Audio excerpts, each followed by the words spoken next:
Ladies, if you are on a fat loss journey, you love your booze, I got the hidden weapon for your fat loss woes. So, if you love alcohol, you love fat loss, you like hormone health, you like feeling good, but your trainer told you, oh, you can't drink alcohol and lose fat. Well, there's a ton of myths that are overstated in alcohol and fat loss. And also, yeah, if you look in your life, I'm sure you know someone that drinks alcohol is in really good shape. Like, proof's in the pudding, right? Um, but the biggest thing that, obviously there's a lot of different shuts off fat metabolism. Like when you're drinking, it's not completely true, and a lot of other myths, but I'm not here to get into those. What I am here to get into is how to actually leverage, because when you drink alcohol, it does impact your body's ability to recover. And if your body is not recovering, you're kind of fucked when it comes to fat loss and hormone health. Now, HRV, aka heart rate variability, if you watch this on YouTube, you see my Whoop band here. Actually, backstory, HRV, I found out about, it became big in 2012, 2011. When they started doing the research on it, I had like this little, you'd put like a little heart rate monitor in your finger, or you could wear a heart rate strap. And it was called the iAthlete, iAthlete, I don't know if you're like an OG on HRV training and all that stuff. You'll remember this, but I used that one. Like the technology was so shitty and behind. I'm not even sure it was giving me like the right scores, and now it's like way better. Actually, Whoop just got Invention of the Year, which is great.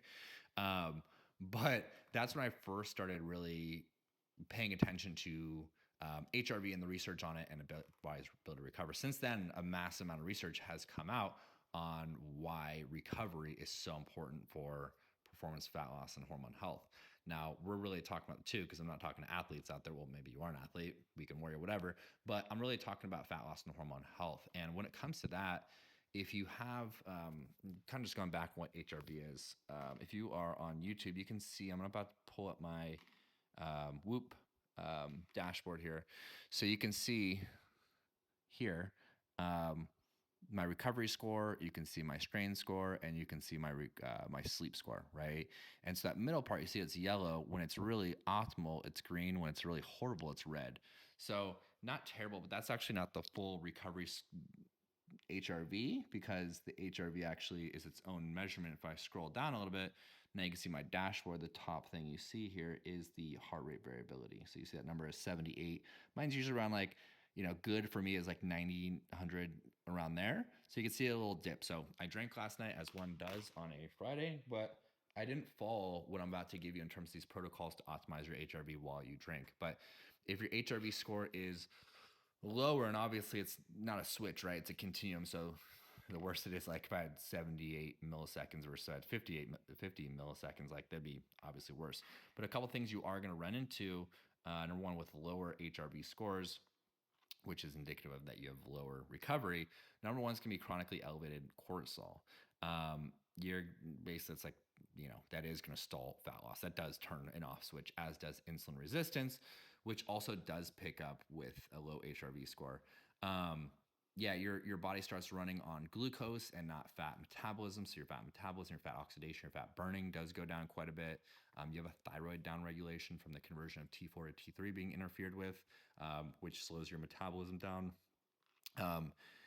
Your You become more estrogen dominant and inflamed, which can affect your belly fat and your mood swings. But also your cravings are going to be greatly impacted from that cortisol as well. So that's another thing. But your gut brain axis is going to be hugely disrupted, which is going to lead to even more cravings, anxiety, and just overall poor sleep. Now, that's like a silent killer of all your fat loss and hormone health, because we'll have so many clients that are just knocking out of the park with their nutrition and their exercise, right? But their HRV scores are chronically low. Once we unlock those, you see fat loss happen real fast. You see them actually, like, their metabolism pick up really, really fast too. So the amount of food they're actually able to eat while losing fat is way higher. Now, the good news is there's ways you can definitely optimize your HRV while you actually drink. And number one is actually going to be taking the right supplementation. Now, N-acetylcysteine, NAC, 1,000 milligrams before, it's going to help your liver do its detox job. And 1,000 milligrams of activated charcoal after is going to bind to all the toxins, wipe it out of your body. So that will really improve the detoxification and flushing the toxins out of your body, which will improve your actual sleep. It'll improve your recovery. It's going to improve your HRV score the next morning.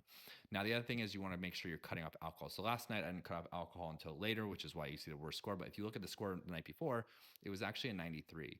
And the reason I still drank that night, I had like 2 glasses of wine pretty early. I had some friends over at like 5 p.m.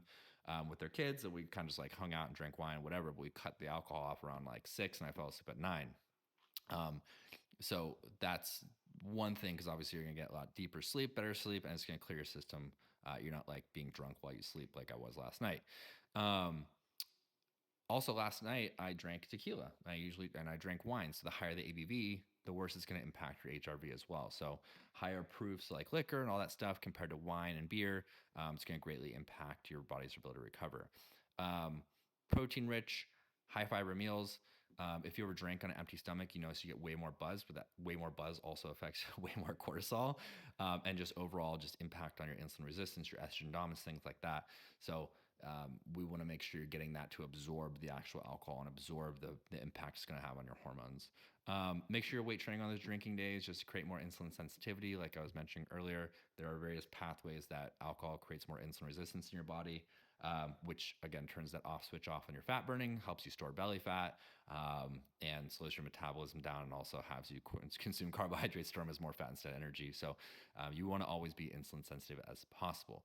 Make sure the next day also that you walk and nap. If you notice that the next day, walking is really going to be good to help regulate your cortisol. If you have a low score and then you take a nap and then you wake up from that nap, your HRV score will actually skyrocket really, really high, because your body's like super compensating for recovery. So I hope this helps. If you don't mind, I talked about alcohol and different like approved alcohols. Total Wines and Costco have 2 different lists. So if you want those, go on Instagram at Dylan A. Conrad, or you can just comment below and I'll try to figure out how I can send it to you. The guides are Total Wines approved alcohol or Costco approved alcohol. But hope this helps. Love y'all. And yeah, it's your secret weapon to losing fat while you're drinking alcohol. HRV, baby.